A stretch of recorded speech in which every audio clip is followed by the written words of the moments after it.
어떠십니까? 재밌으십니까? 우리가 인생을 살면서 어떤 기간은 참 행복하고 즐겁고 얼굴에 웃음이 넘치고 감사하고 감격스러운 순간이 있고요. 또 어떨 때는 힘들고 지치고 괴롭고 어려울 때도 있고요. 또 어떨 때는 뭐 그렇지요, 특별하지 않습니다 라고 넘어갈 때가 있습니다. 잘 생각해 보시면 그 모든 대답들이 무엇을 근거로 하고 있느냐를 살펴볼 필요가 있습니다. 많은 경우 우리가 행복합니다, 입이 귀에 가서 걸리고 많이 웃고 즐거운 이유들을 가서 가만히 살펴보면 우리의 인생이 조금 더 편안해지고 우리가 생각하는 일들이 이루어지고 많은 물질적인 그런 성공이 있고 우리 자녀들이 잘 되고 하는 그런 세상적인 기준으로 봤을 때 누가 봐도 잘 되고 있구나 할 때 우리도 같이 즐거워하고 있다는 거죠. 우리도 그 기준에 똑같이 그것이 맞춰지지 않을 때 힘들어하고 어려워하고 인상 쓰고 고민합니다. 또 별달 매번 들어오는 수입이 비슷비슷하고 자녀들이 특별히 지금 대학을 지나갈 때가 아니라든지 혹은 직장에 꾸준히 잘 다닌다든지 그러면 특별히 문제가 없는 것처럼 그렇게 생각합니다. 요즘 어때요? 특별히 재밌는 거 있나요? 그냥 그렇지요 라고 얘기하죠. 그런데 사실 우리가 하나님 앞에서 기억해야 될 것이 있습니다. 우리는 항상 기뻐해야 될 존재라는 거예요. 우리에게 잊지 않을 감격이 있어야 되고 우리가 붙잡고 감사하고 기뻐하고 흥분하고 가슴 뛰는 열정 가지고 살아야 되는 이유가 있는데 바로 그것이 구원의 감격이라는 것입니다. 우리가 오늘 주의 날 하나님 앞에 나와서 예배하고 있는 이유가 무엇이냐? 세상 사람들은 알지 못하는 구원의 감격이 있기 때문이다 라는 거예요. 그런데 우리가 이것을 너무나 기억하지 못하고 다른 데 너무 우리의 시선이 많이 집중되어져 있고 우리의 관심이 거기에 가 있기 때문에 정말 정작 행복해야 될 이유들을 자꾸 잊어버리고 망각하고 살아갈 때가 너무 많다라는 거죠. 우리가 지난 시간에 살펴봤던 내용이 무엇입니까? 롯이 불의 심판 가운데, 불로 심판하시는 소돔 가운데서 구원받았던 것을 살펴보았습니다. 하나님께서 그 소돔에 있는 롯을 하나님의 강건적인 은혜로, 하나님의 특별하신 사랑으로 하나님께서 그의 손을 붙잡아서 끄집어내는 장면을 우리가 보았습니다. 그것이 은혜였고 그것이 구원의 놀라운 축복이었습니다. 그런데 롯이 그 감사와 감격 가운데 구원받고 난 다음에 너무 놀라서 하나님 저를 어떻게 구원해 주십니까? 제가 소돔에서 어떻게 살았는지 하나님 다 아시잖아요. 제가 하나님 소돔에서 높은 자리에 올라가기 위해서, 높은 재판관이 되기 위해서, 사람들이 내 인생 알아주는 인생이 되기 위해서 제가 어떻게 살았는지 다 아시잖아요. 그런데 왜 소돔과 함께 심판하지 않으시고 저를 구원해 주셨습니까?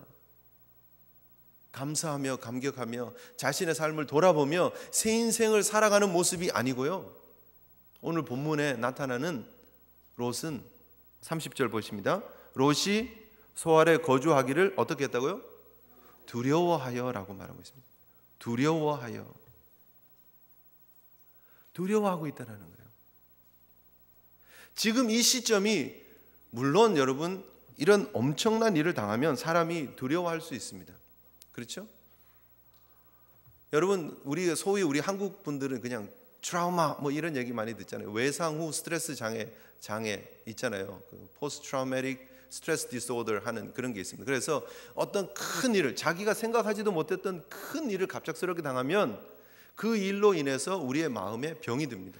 눈에 보이지는 않지만 마음에 병이 듭니다. 불안해합니다. 힘들어합니다.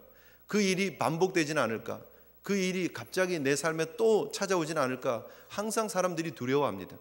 그래서 9.11 사태가 있고 난 다음에 거기에서 9.4일생으로 구출을 당하고 혹은 탈출을 하신 분들이 그 다음에는 큰 건물에 못 들어가는 거예요. 두려워서. 혹시 이 일들이 또 반복되면 어떻게 할까 하는 거죠. 그래서 여러분 우리가 알고 있는 지금 맨하탄에 다시 세워지고 있는 그 타워의 이름을 짓는 것도 사람들이 두려워하는 거예요. 상징적인 이름을 붙였다가 괜히 또 타겟이 되면 안 되지 않느냐 하는 그런 두려움들이 있는 거예요. 사람들 마음속에 은연중에 다 잠재되어져 있는 아픔입니다. 그래서 그런 스트레스를 받는 사람들은요, 트라우마를 가진 사람들은 밤에 잠을 잘 못 잡니다. 불안해합니다.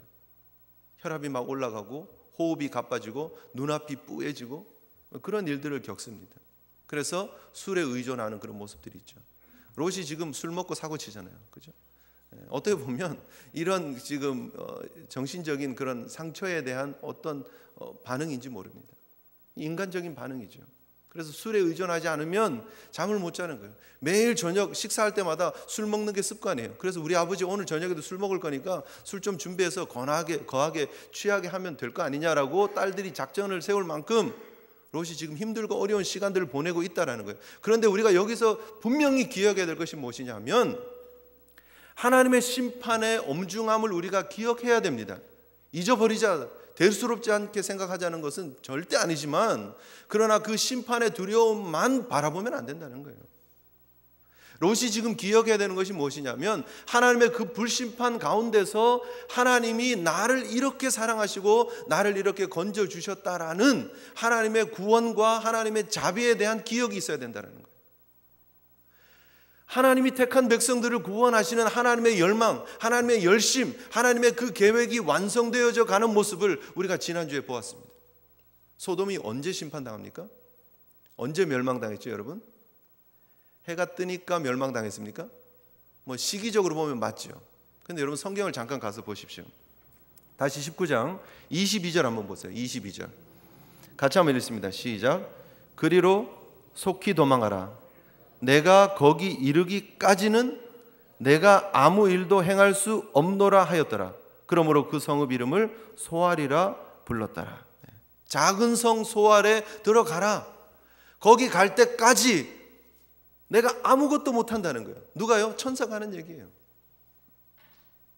결국 소돔의 심판은 언제 시작되어지느냐? 하나님의 택한 백성들을 온전히 구원하는, 하나님의 택한 백성들을 안전한 곳으로 인도한 작업들이 다 끝나야 하나님의 심판이, 불심판이 임한다는 거예요. 유황불이 언제 임합니까? 하나님의 적극적인 심판이 언제 임합니까? 하나님의 구원의 작업이 완성되어질 때. 상상해 보세요. 롯이 지금 막 탈출했어요. 소돔을 나왔어요. 막 뛰었어요. 근데 우리가 여러분 알고 있는 이런 잔디가 있는 쫙 그런 곳이 아니에요. 지금 소돔 주변은요 완전히 황폐한 사막, 돌투성이의 그런 지역이에요. 그런 지역을 뛰었는데 돌에 걸렸어요. 예를 들면 가다가 롯이 발목을 완전히 접질렀어요. 삐었어요. 그래서 악 소리를 지르고 그 쩔뚝거리는 발을 가지고, 원래 정상적으로 소알까지 뛰면 10분이면 뛰는 건데 예를 들면 발이 삐었어요. 그 다음에 걷는 게 좀 오래 걸렸어요. 40분 50분 걸려요. 그러면 해가 떴기 때문에 그냥 심판하는 겁니까? 그렇지 않다라는 거예요. 22절에 분명히 하나님의 그 사랑을, 하나님의 자비를 구체적으로 보여주고 계시잖아요. 하나님의 택한 백성이 안전한 곳에 이를 때까지 내가 아무것도 할 수 없다는 거예요. 아멘이십니까? 그 하나님의 사랑이 저와 여러분을 향해서 오늘도 임하고 있다라는 거예요. 하나님의 온전한 구원, 하나님의 온전한 자비, 하나님의 온전한 택하신 구원의 사역은 지금 우리의 삶 속에 온전하게 이루어졌음을 믿으시기를 바랍니다. 예수 그리스도를 통해서 이루신 완전한 십자가의 구원, 그 구원 속에 우리가 들어가고 그 도피성 속으로 들어가고 우리의 인생이 완전해지고 난 다음에 하나님의 심판이 임한다는 거예요. 지금도 하나님의 택한 백성들이 구원받는 역사가 이루어지고 있는 이 시점에 하나님의 심판이 유보되어지고 있는 이유가 무엇이냐? 하나님의 택한 백성들을 아직도 하나님의 성으로 불러들이셔야 되기 때문에 그 역사가, 그 심판이 유보되어지고 있다라는 거예요. 우리가 분명히 기억해야 되는 것이 무엇이냐면 하나님이 나의 하나님이 되신다. 하나님이 나를 사랑하시고 하나님이 나를 향한 자비를 항상 베푸시고 계신다라는 거예요. 롯도 알잖아요. 내가 한 게 아무것도 없다는 거죠.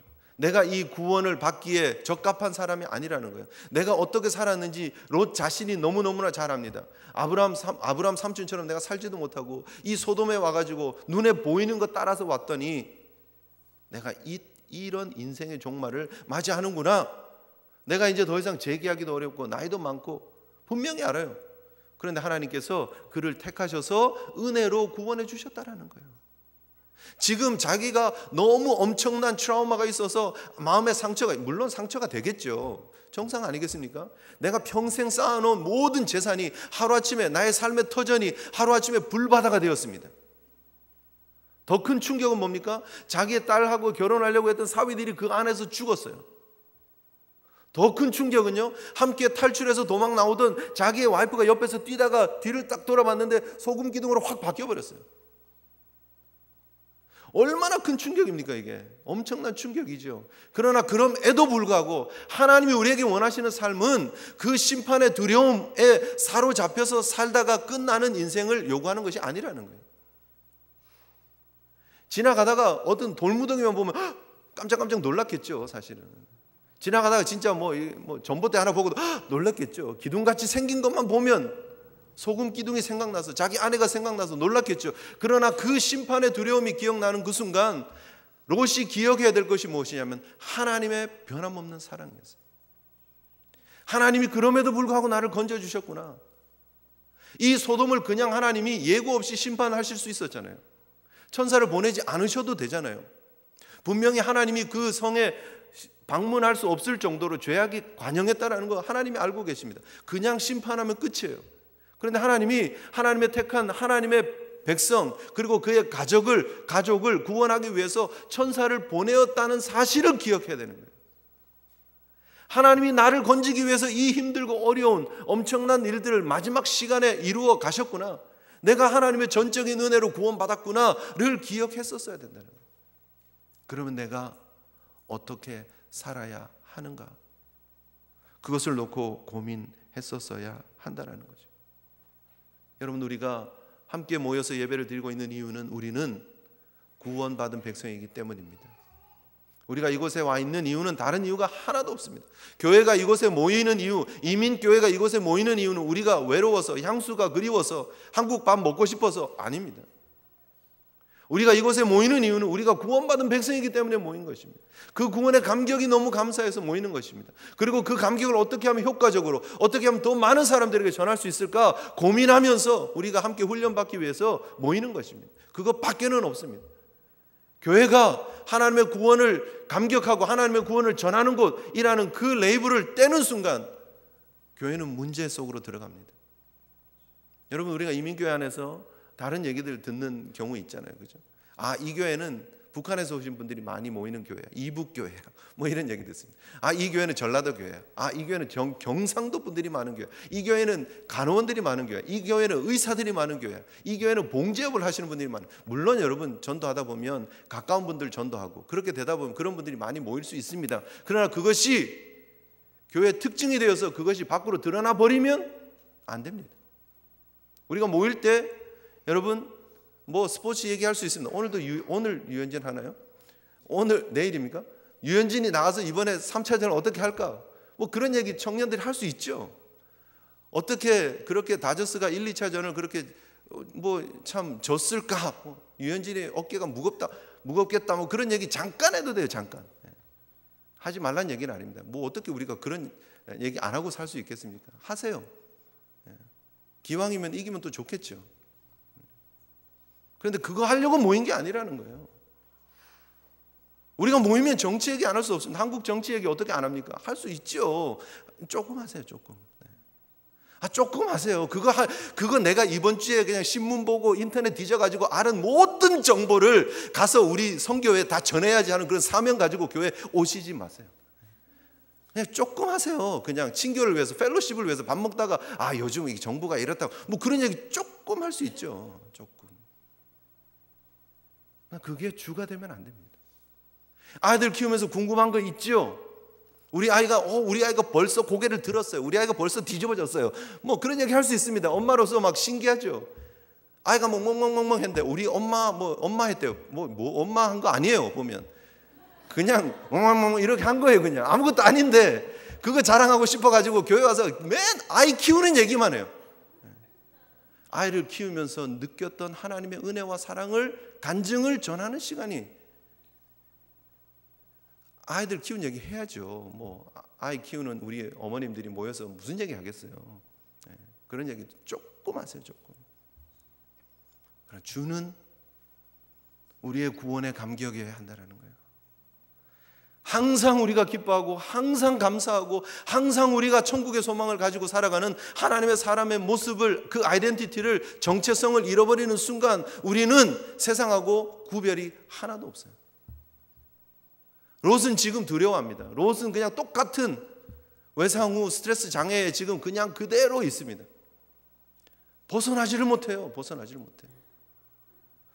밤새 잠을 못 자는 거예요. 지금 힘들어하고 있고 어려워하고 있고 두려워하는. 소알에 왔는데 보니까 어때요? 똑같은 거예요. 소돔하고 똑같은 거예요. 내가 소돔에 있을 때 이런 모습을 봤고 그래서 소돔이 심판을 당했는데 소알에 와서 보니까 똑같은 거예요. 성은 좀 작지만 돌아가는 모습이 똑같은 거예요. 뭐 해야 되죠? 정신 차려라 얘기하죠. 내가 소돔에서 살아남은 사람이다 라고 얘기해야죠. 소돔에 어떤 일이 벌어졌는지 모르느냐라고 얘기를 해야죠. 소알에 있는 사람들은 영문을 몰라요. 롯이 입 다물고 있으면요 아무도 몰라요. 그 안에 무슨 일이 있었는지. 롯만 아는 거예요. 하나님의 심판이었다고, 하나님의 불심판이었다고 분명히 아는 것은 롯이었어요. 소알 사람들은 밖에서 소돔이 유황불에 멸망하는 모습을 보면서 아니 저런 천재지변이, 그렇잖아요. 이게 하나님의 심판이라는 걸 알았으면 롯이 들어오는 모습을 사람들이 보고 저 사람이 지금 저쪽 성에서 도망 나오는 것을 내가 봤습니다. 이 사람 얘기를 좀 들어봐야 됩니다. 도대체 어떤 일이 벌어졌습니까? 막 그래야 될 거 아니에요. 그리고 롯이 이것은 하나님의 심판이었습니다 외쳤어야 됩니다. 그리고 소알이 회개하고 죄를 뒤집어 쓰고 베옷을 입고 하나님 앞에 회개하는 역사가 나타나야 됩니다. 그렇지 않았습니다. 롯이 그 성을 보고 두려워서 내가 여기 있다간 같이 망하겠구나, 하나님의 심판이 또 임하겠구나, 빨리 탈출하자. 그리고 탈출한 거예요. 그리고 굴에 가서 집도 짓기 싫은 거예요. 집이 무너지는 거, 집이 불타는 걸 본 거예요. 이제는 내가 집 못 짓고 살겠다는 거예요. 2층 3층 지었다면 큰일 난다라는 거예요. 그래서 굴 속에 들어가는 거예요. 자기 하나 살겠다고 지금 도망가는 거죠. 여러분, 우리 인생에 준 하나님의 메시지가 보이십니까, 여러분? 하나님은 롯이 소알에 있는 이상 소알을 멸망하지 않는 줄 믿으시기 바랍니다. 소알에 있다가 소알도 안 되면 하나님이 또 천사를 보내서 야 롯아, 야 소알도 안 되겠다, 나가라. 그러실 거 아니에요. 그때 나가면 늦습니까? 그때 나가면 되죠. 하나님이 우리에게 주신 사명이 있습니다, 여러분. 구원받은 백성으로서의 사명이 있습니다.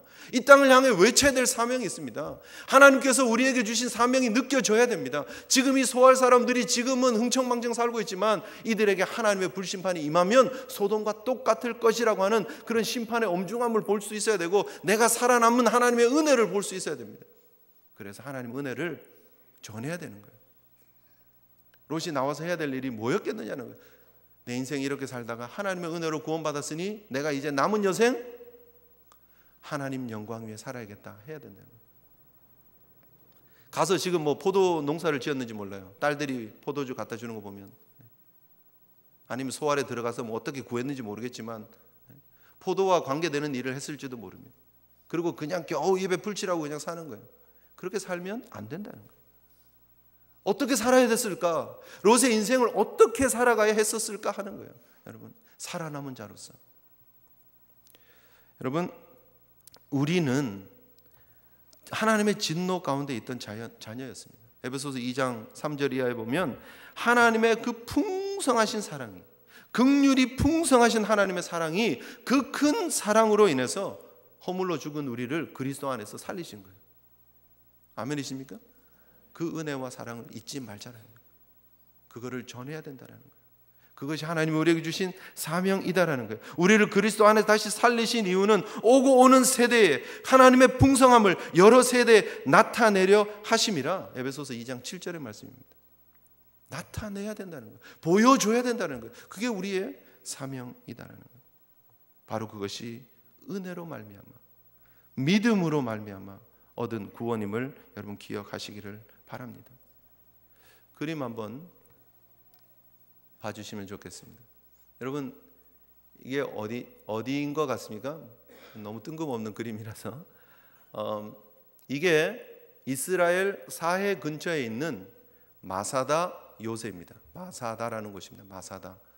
여러분 그 높이가 어느 정도냐, 뭐 가히 여러분 성으로 사람이 지을 수 있는 성하고는 비교할 수 없는 자연이 만들어진 깎아지른 절벽 위에 세워진 요새입니다. 저 위에 그 꼭대기가 평평하잖아요. 그 전체가 요새입니다. 마사다 요새입니다. 이곳이 이스라엘의 정신적으로 너무너무나 중요한 장소입니다. 자, 저를 봐주십시오. 이곳이 어떤 곳이었느냐 제가 잠깐 말씀을 드리겠습니다. 이게요, 헤롯 왕이 이곳에서 이제 그 유대 지역에서 통치를 하다가 혹시 이 사람들이 반란을 일으키거나 밀란을 일으키면 도망가야 될 곳이 필요한 거예요. 그래서 헤롯이 요새를 여러 곳 만듭니다. 여러 곳 만드는 중에서 이게 천연의 요새는 제일이에요. 깎아지른 절벽 위에 꼭대기에 있는데 어떻게 외부에서 침입을 할 수 있습니까? 위에서 전부 돌이거든요. 돌만 던져도 되는 거예요, 그냥. 그리고 저기에 수천 명이 몇 달 동안 들어와서 요새 속에 살 수 있게끔 식량을 저장을 해놓습니다. 물도 있고요, 충분히. 천연의 요새입니다. 그런데 이곳에 66년에 1차 유대 로마 그런 분쟁이 시작이 됩니다. 그때 로마군들이 주둔하고 있는 저곳을 유대 열심당원들이 치고 들어가서 저기를 장악을 해요. 유대인들이 저 마사다 꼭대기를 딱 올라가서 저 요새를 딱 장악을 하는 거예요. 그는 뭐 누가 건드릴 수가 있어야죠. 그리고 나서 70년에 AD 70년에 예루살렘이 멸망하잖아요. 로마에 의해서 멸망합니다. 그리고 나서 로마 군대가 실바 장군이 로마 10군단을 가지고 이 남은 저항하는 사람들을 향해서 와요. 물론 예루살렘 멸망할 때 수많은 열심 유대인들이 이쪽으로 탈출해서 같이 조인합니다. 같이 모여서 이곳 요새를 중심으로 해서 마지막 최후의 항전을 하는 거예요. 여기서 목숨 걸 우리가 여기서 끝까지 죽으리라 하고 싸우는 거예요. 그런데 여기 상식적으로 로마 군단이 올라가서 전쟁을 이길 수 있는 가능성이 있습니까? 없습니까? 없죠. 73년까지 항전이 벌어집니다. 73년에 결국 이 마지막 항전이 끝나는데 어떻게 끝이 나느냐면 저 요새 옆으로 흙을 계속 갖다 쌓는 거예요. 흙을 계속 갖다 쌓아서 외벽에 쌓는 그 길을 만드는 거예요. 멀리서부터 쭉 오면서 무슨 말인지 아시겠죠? 뚝같이 생긴 거를 만들어 가지고 성벽을 향해서 올라가는 거예요. 그리고 위에다가 타워를 만들어 가지고 이 성벽을 향해서 돌을 던져가 돌이 이렇게 영화 보면 나오잖아요. 이렇게 성벽 옆에 이렇게 큰 타워가 있는데 거기서 무링 해서 쫙 날아가면 큰 돌이 가서 벽에 팍 부딪히고 성벽이 깨지는 거잖아요. 그렇게 한 거예요. 근데 이제 뭐 역사학자들이 얘기를 합니다. 왜 그런 일들이 진행될 때 안에서 가만히 있었나? 뭐 미리미리 막을 수도 있는데 왜 가만히 있었나? 유대인들을 동원해서 노예로 이 성벽을 그 언덕을 만들었기 때문에 동족을 죽일 수가 없어서 안에서 그냥 이제 마지막을 준비를 하고 있었다. 뭐 그런 얘기를 합니다. 어쨌든 저 성 요새 꼭대기까지 이르는 둔덕을 만듭니다. 그리고 그 위에 타워를 만들고 성벽을 깹니다. 그리고 밤에 기습을 해서 쫙 로마 군단이 들어갑니다. 들어가서 보니까 온 이 마사다 요새가 불이 막 나고 있는 거예요. 집집마다 다 불이 나고 있는 거예요. 그래서 한 곳이 불이 안 나고 있는 곳이 있었습니다. 식량 창고. 무슨 메시지를 전하려고요? 우리가 음식 없어서 자살하는 게 아니고 더 이상 버틸 힘이 없어서 자살하는 게 아니고 우리는 하나님의 택한 거룩한 백성으로서 이방인들에게 더럽힘을 받지 않기 위해서 우리가 불을 지르고 역사를 여기서 끝낸다 하는 거죠. 근데 그 안에 들어가 보니까 다 죽어 있어요. 유대인들은 자살을 하지 않습니다. 자살을 하지 않았는데 다 죽어 있어요. 어떻게 죽었느냐? 집집마다 그 집의 가장이 가족 식구들을 다 죽이는 거예요. 다 죽이는 거예요. 그리고 가장들이 다 모이는 거예요. 남자들이 다 모이는 거예요. 그리고 제비를 뽑는 거예요. 제비를 뽑아서 뽑힌 두 사람이 나머지 사람들을 다 순서대로 죽입니다. 마지막 두 사람, 한 사람이 그 한 사람을 향해 죽이고 한 사람만 자살합니다. 최후에 자살하고 마사다의 그 항전이 끝이 납니다. 그런데 이 얘기를 어떻게 아느냐는 거예요. 로마인들이 들어갔을 때는 이미 다 자살했고 다 죽음이고 다 불나 있는데 어떻게 이 일을 아느냐는 거예요. 그 안에서 벌어진 디테일한 내용들이 어떻게 제비를 뽑았고 어떻게 죽였고 그런 모든 얘기가 그대로 전해져 옵니다. 물론 이 요새가 발견되는 것은 1860년대 돼야 발견이 됩니다. 한 거의 2000년 동안 발견하지 못합니다. 그리고 1960년대에 이스라엘이 들어가서 고고학 발굴팀들이 들어가서 발굴해내고 지금은 아주 유명한 관광지이기도 하고 이스라엘 군인들이 신병들이 교육을 받고 마지막 행군을 해서 저 위에 올라갑니다. 그리고 Never again 마사다 얘기를 합니다. 다시 마사다가 멸망하지 않아야 된다. Never again 마사다 얘기를 합니다. 그리고 훈련이 착 끝납니다. 그리고 그 마사다의 정신을 가지고 이스라엘을 지금 지키고 있는 거죠. 근데 어떻게 알았느냐는 거예요. 어떻게. 그 사람들이 다 죽어가는 와중에 2명의 여자와 5명의 아이가 살아납니다. 그리고 그 사실을 그대로 전하는 거예요. 우리의 이스라엘의 유대의 민족 정신이 이것입니다라고 담대하게 로마 군인들을 향해서 있었던 일들을 디테일하게 얘기를 하는 거예요. 그게 요세푸스의 기록에 정확하게 남아있는 거예요. 그들이 살아남은 사명을 분명히 기억합니다. 어떻게 된 거야? 네, 모릅니다. 뭐 이러고 있지 않았다는 거예요.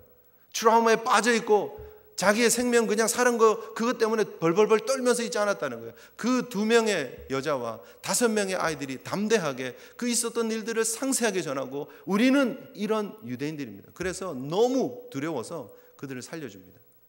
너무 그 정신이 막 무섭잖아요. 사실은 이 유대인들의 정신이 너무 대단해서 로마 군인들이 다 살려줍니다. 여러분, 살아남은 자는 사명이 있습니다. 구원받은 우리는 하나님의 사명이 있습니다. 여러분, 그저 우리가 구원받아서 생명의 하루 이틀 더 연장되는 것으로 끝나는 것이 아니라는 거예요. 우리에게 사명이 있습니다. 소아를 품으라고, 사회 지방을 품으라고, 하나님의 심판이 이렇게 무섭다라고 전해야 됩니다. 어떻게 했었어야 될까? 어떻게 해야 되죠? 산으로 올라가라 하는 메시지를 기억하고 아브라함으로 가야죠. 아브라함에게 가야죠. 그리고 제가 이렇게 했었으면 어땠을까? 제 생각에는 그렇습니다. 아브라함에게 막 쫓아갑니다. 급하게. 삼촌, 우리가 소돔의 심판을 봤어요. 하나님 심판이 얼마나 엄중한지 봤어요. 그런데 하나님이 저를 구해 주셨어요. 우리 와이프도 죽고 우리 사위도 죽고 다 죽고 이제는 우리 인생의 진짜 무엇이 소망인 거 내가 이제는 알아요. 나는 이제 헛된 인생 안 살 거예요. 삼촌, 저 선교사로 좀 가기를 원해요. 소돔으로 제가 소돔의 그 소돔 미션을 만들어 가지고 소알로 가기를 원해요. 저 선교사로 좀 파송해 주세요. 삼촌이 나 좀 풀리 서포트 해주고 내가 선교사로 좀 갈게요. 우리 딸 둘 데리고, 이 딸들도 이제는 뭐 결혼하려고 그랬다가 자기 정혼자들 다 죽었는데 무슨 소망 있겠냐고 이제 독신으로 선교하겠다고. 그리고 3명 가가지고 선교 센터 만들고 그 지역을 향해서 소돔의 그 상황들을 전하고 좀 의미 있고 값진 삶을 살면 되잖아요. 왜 굴로 들어가가지고 거기서 이상하게 그냥 하루하루 살다가 술 먹고 찌들어서 살다가 자기 딸이랑 그런 모압과 암몬이 생겨나는 그런 바보 같은 삶을, 인생을 사냐는 거예요. 우리의 인생에 주는 하나님의 사명이 있다는 거예요. 하나님이 우리 인생을 향해서 기대하시는 기대가 있다는 거예요. 오늘도 우리의 삶에 하나님께서 이러한 메시지를 주시는 이유가 무엇이에요? 왜 롯이 그 소알에 거주하기를 두려워했다라고 하고 산에 와서 불을 파고 있다가 왜 이런 아픔을 겪었느냐를 왜 우리에게 말하고 있습니까? 사람들은 성경에 이런 이야기가 있다고 기독교 이상한 종교라고 얘기를 합니다. 그러나 이것이 우리 인간의 본성입니다. 세상의 도리대로, 세상의 방법대로 온 세상의 도리를 따라 소돔에 거하고 있던 롯의 2 딸의 머릿속에는 그거밖에 없습니다. 세상의 기준, 세상의 도리, 세상의 방법. 세상의 여자는 어떤 여자가 행복한 여자입니까? 남자 만나고 결혼하고 자식 낳고 후손을 길러야 된다. 이 세상의 도리였습니다. 세상의 도리에 충실하고 싶었습니다. 그랬더니 제정신이 아닙니다. 눈이 돌아버립니다. 아버지가 남자로 보입니다. 얼마나 비극입니까, 여러분? 구원받은 인생이 하나님의 그 구원의 놀라운 은혜를 전하는 삶이 아니라 비참하고 부끄러운 인생을 살아가더라는 거예요. 롯의 기록은 이 기록 이후에 없습니다. 굴로 맞춰지는 인생입니다. 여러분, 우리의 인생이 어떠해야 되느냐는 거예요. 우리의 삶이 어떠해야 되느냐는 거예요. 하나님이 우리를 구원하신 그 구원의 기대는 우리에게 어떤 부담으로 와 있느냐 하는 거예요. 매일매일 삶을 살아가는 우리의 삶에 하나님 주시는 음성들이 들려지고 있느냐, 구원의 감격이 느껴지고 있느냐, 심판의 엄중함이, 두려움이 우리 가운데 있느냐, 그래서 새 삶을 향한 도전이 우리 가운데 매일매일 새로워지고 있느냐. 여러분, 우리의 구원이 얼마나 귀하고 감사한 것입니다. 예수 그리스도의 십자가의 은혜로, 그 풍성하신 은혜로, 그 풍성하신 사랑으로 우리를 구원해 주셨습니다. 건져 주셨습니다. 우리를 향한 하나님의 기대를 잊지 말자라는 거예요. 특별히 여러분, 가장 되시는 우리 아버님들, 영적인 어머님들, 가정에 여러분들이 영적 컨설턴트가 될 수 있어야 됩니다. 영적 지도자가 될 수 있어야 됩니다. 이 집안의 문제가 뭡니까? 아버지하고 이런 문제를 상의를 안 해요. 아버님한테 가서 물어봐요. 아버님, 우리가 이제 정혼자도 다 죽었고 이 소알 땅 이 근처를 다 봐도 우리의 남편으로 맞을 사람 없습니다. 이거 어떻게 해야 됩니까? 상의하면 되잖아요. 롯도 정신 차렸을 거 아니에요. 그래, 짐 싸라, 가자. 아브라함에게 가야죠.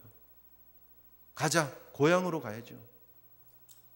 이삭의 배필을 구하기 위해서 종을 자신의 고향으로 보냈던 아브라함처럼 방법이 없습니까? 있어요. 방법이 없어서가 아니라 세상의 방법이 너무 많이 들어와 있어서 그래요.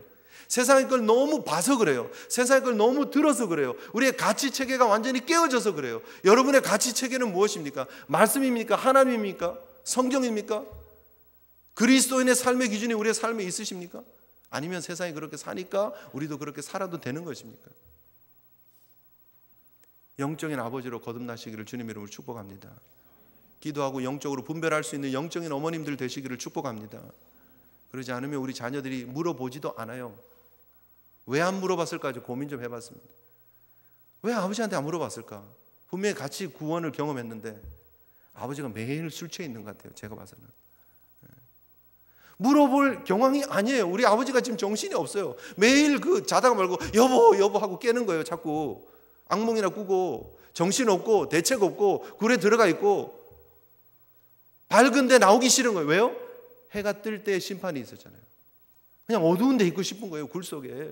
그 트라우마에 벗어나지를 못하는 거예요. 근데 무슨 아버지한테 가서 상의를 해요. 영적인 가이드를 주지 못하는 부모가 되니까 상의하지도 않아요. 그냥 내 계획대로 그냥 밀어붙이는 거예요. 아버지를 술에 취하게 하고 밤에 들어가서 동침하고 자식을 낳습니다. 인간적인 방법으로 진행합니다.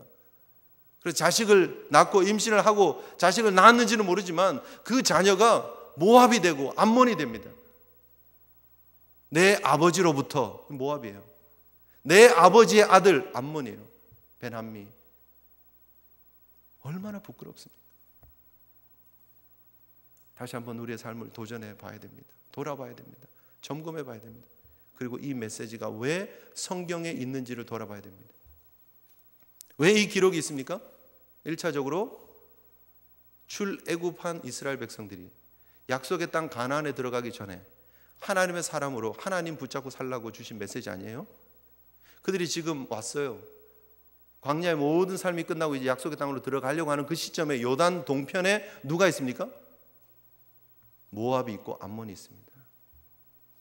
그들이 이미 먼저 와서 자리 잡고 잘 살고 괜찮은 것처럼 보이는 거예요. 그들을 보면서 흔들리지 말라는 거예요. 오늘 이 메시지가 우리에게 주고 있는 내용이 무엇입니까? 세상 바라보면서 흔들리지 마라. 먼저 자리 잡고 잘 사는 것처럼 보이는 그 사람들 두려워하지 마라. 부러워하지 마라. 그들의 근거를 들어가서 보면 이런 부끄러운 수치의 역사였다는 거예요. 그들이 계속해서 이스라엘을 대적하는 무리가 되어졌던 이유가 여기에 나와 있다는 거예요. 그 과거를 기억해라라는 거예요. 하나님의 백성으로 살아라는 거예요. 여러분, 과거를 기억하십시오. 하나님의 음성을 들으십시오. 믿음의 사람으로 사십시오. 구원의 시작, 하나님의 놀라운 은혜, 감격, 첫사랑, 여러분 아직 유지하셔야 됩니다. 천국까지 유지하셔야 됩니다. 주님 앞에서는 그날까지 유지하셔야 됩니다. 하나님께서 우리에게 맡기신 그 놀라운 비밀을 이제 아는 사람으로서 하나님 앞에 영광 돌리는 구별된 값진 삶을 살아가셔야 된다는 거예요. 사도 바울의 고백처럼 나는 선한 싸움을 싸우고 나의 달려갈 길을 마치고 믿음을 지켰으니 이후로는 나를 위하여 의의 면류관이 예비되었으므로 주 곧 의로우신 재판장이 그날에 내게 주실 것이며 내게만 아니라 주의 나타나심을 사모하는 모든 자에게도니라.